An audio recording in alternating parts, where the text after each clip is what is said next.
Semoga Allah selalu membimbingmu, dan biarlah angin menuntun langkahmu.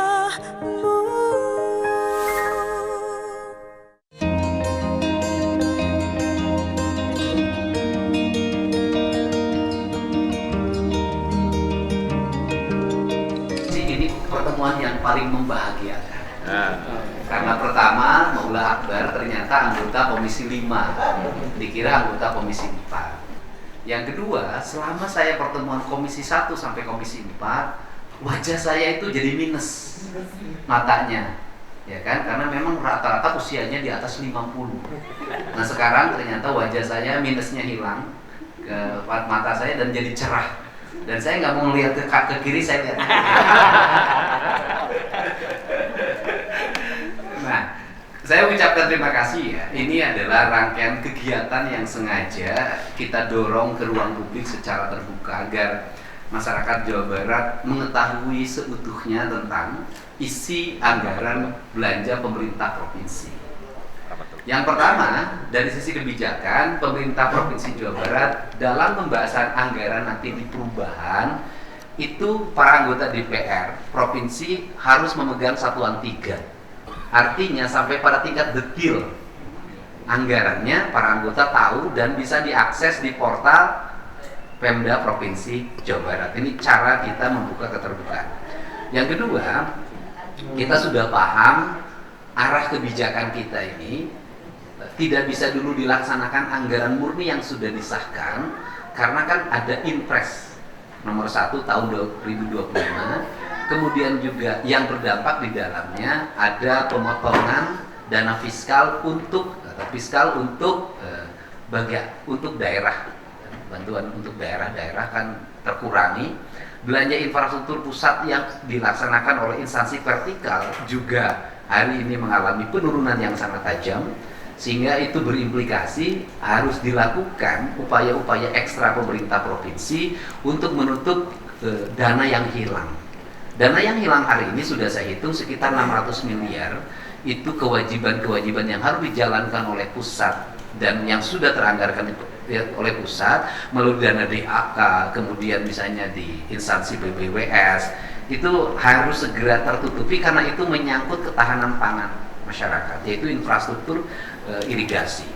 Nah, Komisi 5 kami menyadari sepenuhnya bahwa pembangunan manusia itu harus diawali dengan peningkatan kualitas mutu pendidikan. Mutu pendidikan di Jawa Barat, angka lamanya sekolah itu kan hanya 8 tahun.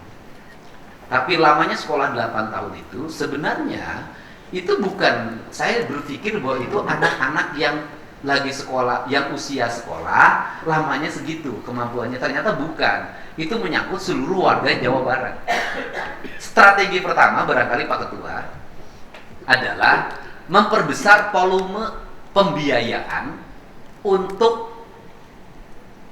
paket A, paket B, paket C. Nanti diintegrasikan dengan satu, misalnya saya akan membuka beasiswa untuk santri. Nah, beasiswa untuk santri itu nanti didampingi untuk paket C. Kemudian hitung berapa jumlah santri di Jawa Barat yang culture, yang tidak ada madrasah diniyah sanawiyahnya. Itu juga harus dimasukin program paket A, paket B, paket C. Hitung berapa jumlah anggota Linmas, hitung berapa orang yang ngisi lapas, semuanya nanti semuanya harus tersertifikasi mempunyai ijazah. Kalau tahun ini kita bisa melaksanakan itu, misalnya bisa nembus sekitar 2 atau 3 juta mengeluarkan sertifikat A, B, C, maka naik grafik lamanya sekolahnya. Itu pertama. Yang kedua adalah pendidikan. Pendidikan kewenangan provinsi kan hanya SMA. Nah, Pak, mohon diawasi oleh Komisi 5. Saya sudah memberikan, belum instruksi karena saya belum menjabat, saya sudah meminta Dinas Pendidikan seprovinsi Jawa Barat, termasuk para kepala sekolah kabupaten, untuk membuka ruang pendaftaran masuk ke SMA itu sejak sekarang. Praknya, tujuannya untuk apa? Ketika nanti PPDB dibuka, kita sudah bisa memverifikasi berapa siswa yang tidak akan tertampung di sekolah. Solusinya apa? Maka solusinya ada 3. Pertama, solusi pertama, sekolah-sekolah yang ada ditambah ruang kelasnya. Jadi makanya pembangunan RKB, ruang kelas baru, itu mungkin nanti bisa di kisaran sekitar angka 500 sampai 1 triliun. Nah, setiap kelas itu harus dilengkapi oleh toilet. Jadi satu kelas satu toilet, karena itu bagian dari membangun keberadaban pendidikan. Satu kelas satu toilet. Nah, mungkin angkanya unit kelasnya 400 juta per kelas. Karena standar kita, ruang kelasnya ingin menyamai standar sekolah SMA Taruna Nusantara. Nah, kemudian pembangunan SMA jangan ngomong kecamatan, tapi ngomong rasio penduduk atau rasio kelulusan SMP. Dampak dari pembangunan sekolah menengah dan sekolah menengah kejuruan itu berbasis hanya kecamatan. Kabupaten Bekasi, Kota Bekasi, Kabupaten Bogor mengalami problem akut. Kenapa? Karena jumlah penduduknya tinggi di setiap kecamatannya. Nah, ini. Nah, kemudian yang berikutnya adalah pendidikan link and match, di mana nanti kita bersama-sama, saya akan ngajak pimpinan komisi untuk memetakan kawasan industri baru di Jawa Barat. Dari kawasan industri baru itu nanti para pengelola industrinya harus paparan tentang kebutuhan angkatan kerja 10 tahun ke depan. Dari 10 tahun ke depan itu, maka provinsi harus memberikan rencana menghasilkan tenaga kerja yang sesuai dengan pasar kerja dari sekarang, termasuk pengembangan teknologinya. Karena di sekolah-sekolah kejuruan kita, mobilnya sudah digital, praktek mobilnya masih di engkol. Gitu loh. Nah, ini yang terjadi. Nah, itu yang pertama. Yang kedua adalah membangun sekolah baru. Nah, tadi kan sekarang membangun sekolah baru. Sekolah baru itu kita dibangun. Yang ketiga adalah mengintegrasikan SMP dengan SMA. Contoh, daerah ini jangkauan ke SMA-nya jauh. Dibangun sekolah baru belum tentu bisa. Maka saya akan bekerja sama dengan para bupati, wali kota, kepala dinas pendidikan kabupaten kota. Maka SMP-nya akan ditunjuk menjadi SMP dengan tambahan 3 tahun lagi. Jadi SMP menjadi SMA. Istilahnya apalah nanti kita buat gitu loh. Jangan terlalu berpikir tentang prosedural, karena targetnya adalah bagaimana anak-anak Jawa Barat sekolah. Nah, ini. Nah, kemudian yang berikutnya adalah untuk program sekolah kejuruan, kita ingin mendorong lahirnya engineer baru. Lahirnya engineer baru, kami punya program beasiswa untuk S1, D3, dan D1, kalau masih ada, itu untuk engineer, untuk mendorong ruang kelas menengah industri di Jawa Barat. Problem dari Jawa Barat itu adalah bahwa industrinya tumbuh, tapi engineer-nya lambat. Akibatnya ngisinya dari provinsi lain. Silahkan ya dicek. Kawasan industri kalau sore, motor mobil yang keluar nomornya luar Jawa Barat semua. Karena kelas menengah dan rata-rata orang Jawa Barat matematika, fisika, kimianya agak lemah. Si tingkunaun tak? Beda aja orang Jawa Tengah. Dulu. Ini yang akan didorong oleh kita. Nah, kemudian saya menyampaikan, karena berangkat dari problem yang dialami saya ketika tolong ijazah diberikan, ternyata kan menimbulkan alasan banyak. Bagi saya nggak ada alasan. Kenapa? Karena pendidikan itu bukan bisnis. Pendidikan itu Ki Hajar Dewantara ini ingin mencerdaskan anak Indonesia. Jadi kalau ijazah ditahan, itu cermin pendidikan kita bertentangan dengan Undang-Undang Dasar. Silakan dicek, bertentangan. Gitu loh. Karena orientasi kita bukan itu, sama dengan rumah sakit, bertentangan kalau nahan bayi, nahan pasien. Karena rumah sakit di kita didirikan bukan untuk itu.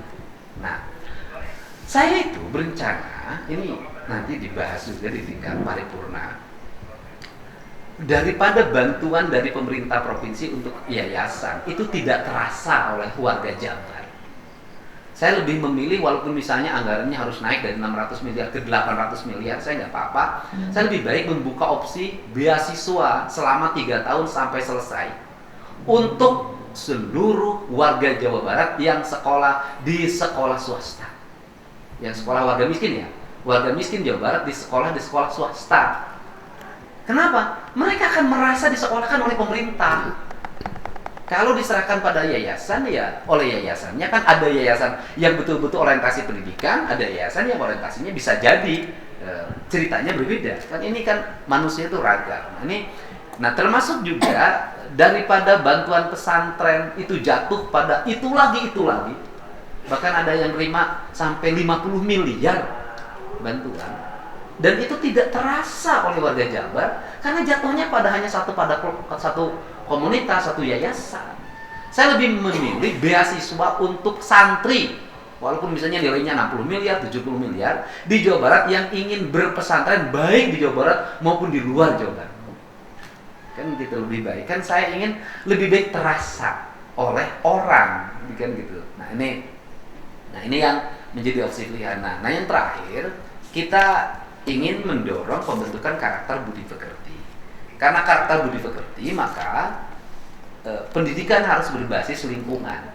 Ada pendidikan berbasis pertanian, ada pendidikan berbasis peternakan, perikanan, kelautan, kehutanan, industri kreatif, seni, pendidikan berbasis seni, pendidikan berbasis industri, pabrikan. Nah, dengan pola pendidikan yang dulu saya pernah terapkan, misalnya anak-anak mengelola sampah, kemudian pupuk organik, anorganik, jadi meja, jadi kursi, jadi anak-anak bisa membuat ruang kelas. Ini yang akan saya dorong. Musim nanam padi, anak-anak turun ke sawah, ikut panen. Kemudian sekolah menentukan kelulusan bukan hanya akademis tapi moralitas. Gitu loh. Nih, ke sekolah tidak boleh pakai motor dengan knalpot brong. Anak-anak harus ada buku pengawasan orang tua, di mana orang tua harus secara jujur mengatakan bagaimana perilaku dia di rumah, jam berapa bangun, jam berapa tidur, apa saja yang dilakukan. Itu ada, saya dulu pernah buat begitu. Itu bisa menekan anak-anak dari kenakalan. Termasuk saya ingin membuat opsi anak-anak yang terlibat geng motor, tawuran, saya ingin buat opsi wajib militer. Jadi mereka kalau orang tua sudah nggak sanggup, serahin pada pemerintah kerjasama dengan tentara, dengan polisi, pilih nanti daerah mana, bikin barak pendidikan, jadi militer aja, kemudian nanti diarahkan menjadi anaknya. Nah ini cara Pak, kalau enggak akan pernah kelar. Ini barangkali pokok pikiran yang sering saya sampaikan, dan ini adalah bagian dari merombak cara berpikir orang Jawa Barat yang harus loncat ke depan.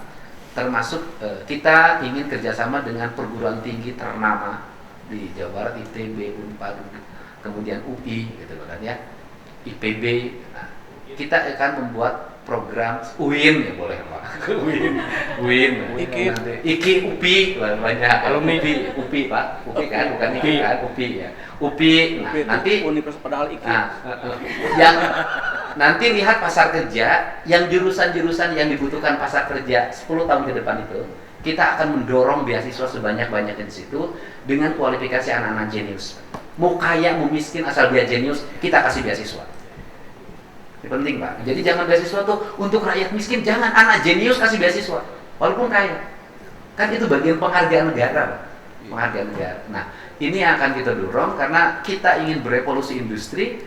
Jawa Barat lambat dalam merespon kebutuhan pasar kerja. Akibatnya adalah industri tumbuh, pasar kerjanya dikuasai orang Jawa Barat nggak kebagian dari industri itu, akhirnya menjamurlah ormas di sekitar industri, gitu loh. Karena nggak ada pilihan Pak, kecuali memperkuat diri, mengorganisir diri, menerima aing menang jatah. Nah kita ingin rubah paradigma itu, karena kalau ini terus-terusan tidak terkendali, maka industri akan kabur. Kenapa? Ketidaknyamanan berinvestasi di Jawa Barat. Dan ini diperlukan langkah bukan hanya sekedar pendekatan politik negosiatif, tetapi harus pendekatan yang bersifat akademik, kemudian pendekatan solutif untuk membangun masa depan. Pak Untung adalah bukan orang baru bagi saya, dan ini adalah tokoh dari dulu komisinya, selalu komisi 5 tidak pernah berubah, komisi pendidikan. Dan Pak Untung itu orang yang tidak pernah rugi sepanjang hidupnya, karena selalu untung. Terima kasih. Kami diberi kehormatan untuk berdialog terkait dengan isu-isu di Komisi 5, dan tentu menjadi kebanggaan karena selama saya jadi anggota DPRD belum pernah pertemuan seperti ini. Oh belum Pak? Nanti mah tiap sebulan sekali Pak. Iya, tenang ada awal.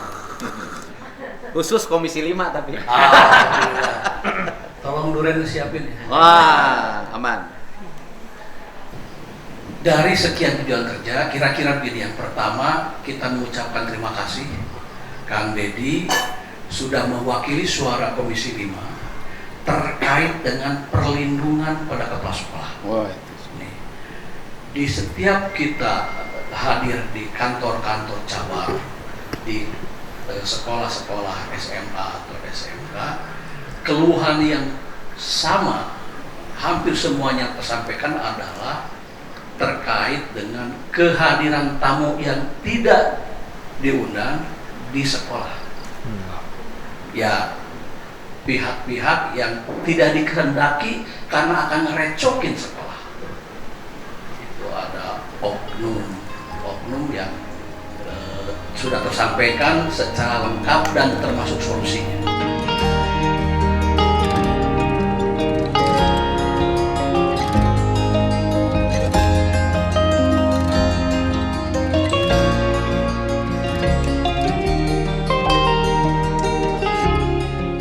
Kebetulan saya kemarin kan lihat Pak Gub itu yang viral anak SMA yang ditanya yang dia curhat PIP KIP. Nah, jadi saya teringat sesuatu tadi.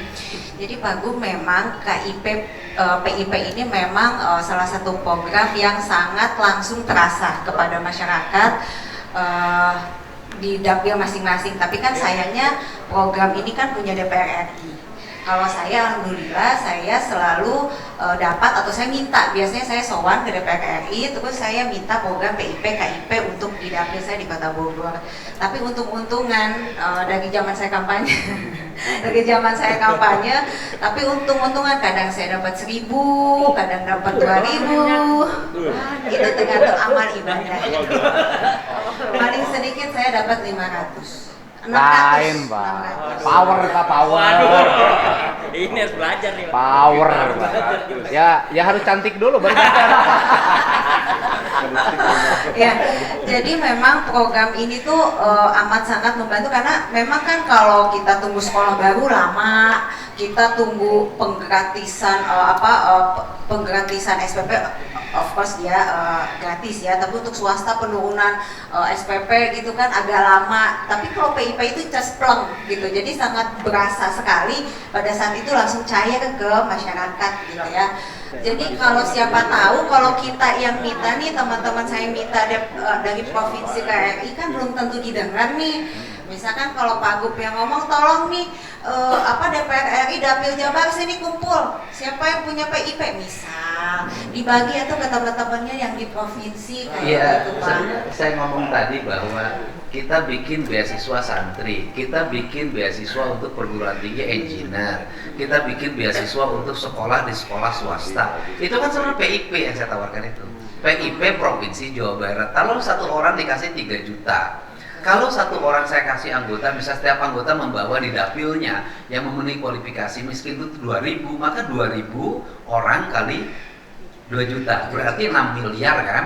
Ya ambil, gak ada masalah, bukan 2.000. Mari kita semua ucapkan alhamdulillah. Tepuk tangan untuk Pak Gubernur. Kalau gitu semoga bisa segera terrealisasi ya Pak Gub. Dan tidak mesti cantik.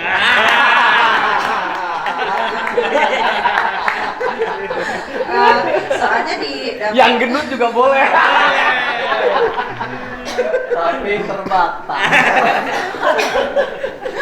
Ya soalnya di dapil saya tuh selalu di Instagram karena saya setiap tahun rutin mengasih PIP KIP itu, jadi di Instagram saya tuh terus ada lagi nggak tahun ini, ada lagi nggak tahun ini. Saya kan memang di PRRI ada, di dapil saya ada, cuman kan belum tentu mereka mau mencari program itu untuk diturunkan gitu kan. Nanti kita punya. Gimana rajin-rajin. Aman. Terima kasih. Hatur nuhun Pak Gub, mungkin cuma situ aja dan semoga nanti segera ya Pak Gub, jangan terlalu jangka waktunya jangan terlalu lama. Ya tergantung anggaran. Kalau Pak April diketok berarti sudah ada duitnya. Alhamdulillah, tepuk tangan semua. Ya. Terima kasih. Saya di anggota DPRD Provinsi Jawa Barat baru Pak Gubernur. tapi setidaknya dari reses saya, dari sosper saya, dari kunker saya, alhamdulillah semuanya saya tuliskan. Saya tuliskan kira-kira 10 poin besar itu. Kita sudah beberapa kali diskusi dengan dinas, kita sudah beberapa kali diskusi dengan mitra kerja komisi, tapi ya seperti itu, hingga akhirnya saya berpikir bahwa program pendidikan Jawa Barat termasuk program pendidikan Jawa Barat itu program yang sifatnya copy paste. Kenapa? Karena apapun masukan dari kita sepertinya tidak merubah keadaan apapun, Pak Gubernur.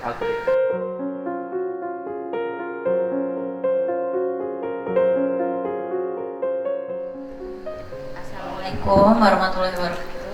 Waalaikumsalam. Saya nyala, khusus itu. Mic-nya khusus. Biar AA tenang, tidak terbawa-bawa. Oh. Ya, saya Nisha Ahmad, anggota Komisi 5, menyampaikan tadi ada salam juga dari ketua fraksi yang nggak bisa hadir, Pak Kang Hasbulo.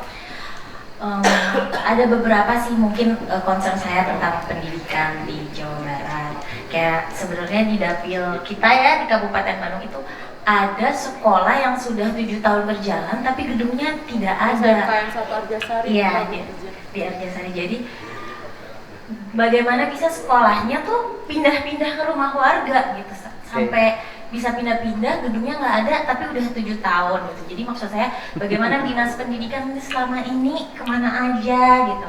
Mudah-mudahan dengan adanya Pak Gub terpilih di sini setelah pelantikan nanti dengan kewenangannya Jawa Barat bisa lebih baik untuk pendidikannya, untuk kesehatannya juga. Banyak juga di sini masyarakat kalau kita ke dapil pasti permasalahannya itu BPJS kesehatan, pendidikan itu udah yang pasti sangat kena dan sangat menyentuh langsung ke rakyat. Mudah-mudahan dengan Pak Gubernur terpilih ada di sini Jawa Barat bisa lebih baik. Baik, Bapak Ibu yang saya hormati, ada 4 hal yang menjadi prioritas kita dari seluruh rangkaian ini. Yang pertama adalah pembangunan infrastruktur pendidikan. Itu ada 2 hal. 1, infrastruktur konstruksi fisik, 2, infrastruktur sistem. Sistem itu nanti luas lagi. Dan itu harus kita penuhi dalam waktu 2 tahun. Berbagai problem di kalangan dunia pendidikan seperti sekolah yang hari ini tanahnya milik orang lain, bangunannya milik orang lain, kemudian alokasi pembiayaan, kebutuhan-kebutuhan siswa tidak terpenuhi, ekstrakurikuler, eskul, kegiatan-kegiatan lainnya seringkali menimbulkan pungutan di sekolah yang berakibat tuduhan koruptif pada sekolah, padahal mereka melakukan itu untuk memenuhi standarisasi mutu pendidikan. Nah, yang berikutnya juga kita nanti ke depan harus secara bersama-sama mengkonsultasikan ini. Bagaimana mengkonsultasikan ini? Ini ada ironi. Satu sisi misalnya saya bertekad untuk menggratiskan seluruh pendidikan di Jawa Barat, terutama di sekolah-sekolah pemerintah dan masyarakat miskin di sekolah swasta free dengan pendekatan nanti yang disebut beasiswa. Beasiswa mungkin kalau di pusat namanya PIP. Nah, tetapi di sisi lain ke sekolahnya nggak bayar, mereka menghabiskan biaya jajan sehari 20.000, 30.000 sampai 50.000 bahkan 100.000. Seragam sekolah 1,5 juta, ributnya luar biasa. Tapi beli baju berganti-ganti tiap minggu dia ribut. Ini akan berdampak pada semakin menurunnya mutu kualitas manusia Indonesia. Di mana letak menurunnya? Letak menurunnya adalah satu sisi negara mengeluarkan alokasi biaya pendidikan yang sangat tinggi, bahkan dijabarkan sudah menyentuh angka 36,7% misalnya. Tetapi di sisi lain orang tua menghambur-hamburkan uang oleh anak-anaknya. Kategori miskin di Jawa Barat hari ini masih pakai motor. Kategori miskin hari ini masih jajan 5-10.000 per hari. Karena saya bergaul dengan mereka tiap hari. Nah, variabel ini tidak boleh satu sisi negara mengambil seluruh energi dan tenaganya untuk pendidikan, tapi di sisi lain manusia yang disekolahkannya orang tuanya tidak memiliki keinginan yang besar buat pendidikan anak-anaknya. Saya, Pak Untung adalah generasi tahun 70-an lahirnya. Waktu itu sekolah bayar, uang bangunan bayar, tapi kita ke sekolah jalan kaki, naik sepeda, pulang sekolah mengembala domba, mengembala sapi, nyari duit tambahan buat besok ongkos, naik pohon kelapa, kuli ngaduk, tapi lahirlah orang seperti kita. Pertanyaannya adalah, manusia yang lahir saat ini dengan kemanjaan teknologi, kemanjaan makanan, kemanjaan fasilitas, apakah akan sanggup bersaing dengan orang Tiongkok yang sejak kecil sudah dididik menjadi seorang yang kompetitif? Saya malah mencurigai jangan-jangan kita termakan dalam konsepsi pelemahan generasi dan karena persaingan antar negara dan antar bangsa. Ini frame saya. Jadi saya itu satu sisi ya menekan guru harus baik, saya juga orang tua nanti juga. Nah, kemudian berikutnya adalah kita perbandingkan deh kalau di media sosial. Anak-anak Cina diajarkan bagaimana membuat bangunan, berteknologi. Anak-anak Amerika membuat robot. Anak-anak Indonesia tiktokan joget-jogetan bersama guru. Ini harus dirubah. Maka saya sudah menyampaikan hari ini, guru tidak boleh tiktokan di dalam kelas yang tidak ada relevansinya dengan dunia pendidikan. Gitu loh. Nah, untuk itu, tapi kalau mentiktokan anak-anaknya lagi bikin robot, lagi bernyanyi dengan tujuan bernyanyinya misalnya mengembangkan bakat, kemudian anak-anaknya lagi bermain bola, nggak ada problem. Nah, untuk itu nanti kita sepakati, saya akan di bulan puasa nanti kita bikin raker pendidikan dan kesejahteraan sosial. Nah, bagaimana? Nanti kita bikin aturan. TK, SD, SMP jangan dulu menggunakan HP. Karena ini pendidikan karakter. SMA baru. Karena dia sudah masuk dewasa. Nah, perguruan tinggi nggak ada problem. Nah, ini kita buat aturan. Saya dulu waktu bupati itu yang dilakukan. Nah, itu yang pertama. Kemudian yang kedua adalah kualifikasi anak-anak yang hebat di sekolah, jangan hanya akademik. Anak-anak yang beternak, anak-anak yang mampu membantu orang tuanya kulilas, anak-anak yang mau dalam setiap hari menjadi asisten rumah tangga membantu ibunya, itu harus menjadi juara. Karena menurut saya pengalaman hidup yang terbaik itu adalah pengalaman yang dialami, bukan akademis. Banyak orang yang menyalahkan akademis gagal. Nah, ini yang fokus. Nah, kemudian yang berikutnya adalah persoalan nanti yang tadi kan, sistem single data di pendidikan harus dilakukan, Pak. Saya kenapa selalu ngotot terus ke Pemprov, karena ngomongin biaya untuk teknologi informasi Pemprov Jabar kalau disatuin triliun. Tapi ketika saya tanya berapa desa yang terbesar penduduknya, desa apa? Gak bisa keluar di data. IT jangan hanya menjadi kesombongan birokrasi yang itu digunakan internal birokrasi. IT harus menjadi kekuatan yang dimana publik bisa mengakses dan mempermudah. Nah, untuk itu data diperlukan. Maka saya akan meminta, Pak, di perubahan ini saya akan memasukkan survei bersedampingan dengan BPN dilakukan sampai tingkat RT, Pak. Kuesionernya itu nanti kita bikin variabelnya sehingga kita sudah bisa menentukan anak Indonesia Jawa Barat yang bersekolah sekian, harapan sekolah sekian, runut detail, sehingga dan kita nanti di APBD kita jangan ngandelin hanya data BPS, Pak. Kita bikin survei 2 kali, Pak. Survei di bulan Januari dan survei di bulan Desember. Di 3 bulan, Oktober, November, Desember survei, Januari, Februari, Maret survei. Untuk apa? Data pembangunan, Pak. Baik data APBD murni maupun perubahan. Kita nggak bisa membangun dengan baik orang datanya pakai data 2 tahun yang lalu. Nah ini, terus kemudian yang berikutnya adalah persoalan penanganan sosial. Saya targetkan, saya mimpin Provinsi Jawa Barat, nggak boleh lagi ada anak-anak nongkrong di perempatan, nggak boleh lagi ada anak-anak yang di bawah umur minta-minta di perempatan. Semuanya harus bersih. Kenapa? Ini harga diri bangsa, Pak. Dan diri bangsa termasuk di mana-mana. Kita pergi ke Bandung pasti ada manusia silver, di Subang manusia di mana-mana. Ini tren, Pak. Kenapa? Melahirkan kemalasan, Pak. Kenapa saya hari ini memberikan contoh selalu di sawah, di kebun? Karena ini adalah cara kita maju, Pak. Tapi kalau ingin enak terus, ya tidak semuanya orang bisa jadi artis, Pak. Tidak semua orang bisa menjadi dokter, tidak semua orang bisa jadi politisi. Tetapi kan harus ada yang menggarap sektor produksi. Sehingga saya selalu, enggak juga orang yang Jawa Barat harus jadi sarjana semua. Kenapa? Karena harus ada tukang nyangkul, Pak. Harus ada tukang tembok, Pak. Harus ada sopir, Pak. Nanti kalau semuanya ingin pada level elitnya, siapa yang menjadi penggerak ekonomi? Kampung ini rapi oleh lulusan SD. Yang nyapu lulusan SD, yang pasang listrik lulusan SD, yang pak tukang bangunan lulusan SD, bukan oleh sarjananya buang sampah. Nah ini fokus, nah kesejahteraan sosial penting. Nah sehingga nanti kita harus punya single data yang itu menentukan rakyat miskin siapa, yang itu menentukan yang harus dapat beasiswa siapa, yang itu menentukan arah kebijakan pembangunan kita mau kemana. Nanti kita terintegrasi dengan baik, tidak berjalan sendiri-sendiri.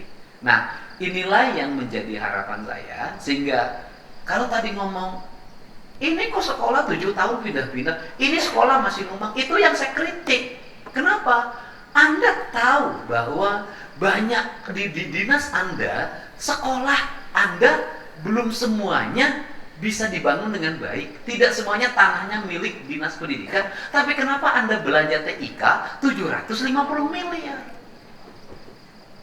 Karena yang saya kritik adalah itu. Ya udah aja ini untuk bangun sekolah, yang 750 miliar itu yang saya kritik. Yang dibutuhkan ruang kelas baru, yang dibutuhkan sekolah baru, tapi anggaran untuk bikin RKB hanya 60 miliar. Kan itu kritik saya sebenarnya. Ya jangan dulu. Ini dulu dong, kalau digabungin 60 triliun maka 800 tambah 1 triliun. Kita bisa kok belanja infrastruktur pendidikan tahun ini 1 triliun.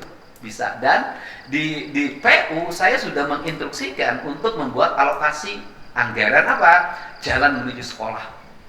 Dan tahun ini sudah tidak akan lagi di Garut anak-anak bergelantungan pergi sekolah naik jembatan layang, jembatan gantung. Tahun ini kita sudah mengalokasikan 10 jembatan gantung, dan kalau masih ada silakan. Nah, terakhir, seluruh ini kan nggak bisa hanya ini. Pak Ketua silakan identifikasi hasil kunjungannya, buat dalam laporan tertulis, dan itu harus masuk di anggaran perubahan tahun ini. Ini harus masuk. Kenapa? Kita nggak bisa. Terakhir beasiswa. Nah saya ini dapil. Saya ini kalau ngomong keterpilihan, Pak. Kalau ngomong keterpilihan Komisi 5. Kalau Komisi 5 ini misalnya hanya akan memegang dana aspirasi untuk beasiswa, kepilih Pak, nggak usah capek lagi. Satu orang bisa 3.000 per tahun, kali 5 tahun, 15.000. Bina itu aja menang. Terus nanti saya mau bikin lagi program, itu pengadaan paket sembako. Untuk siapa? Masyarakat miskin yang suatu saat harus disupport. Dan itu harus data. Ya kan? Jadi dapilnya itu membantu dapilnya nggak apa-apa bawa, tetapi tidak boleh pendekatannya politik. Pendekatannya harus data teknis. Yang dikasihnya adalah yang ada di data masyarakat miskin itu, agar tidak ada penyalahgunaan kekuasaan. Nah, itu saja.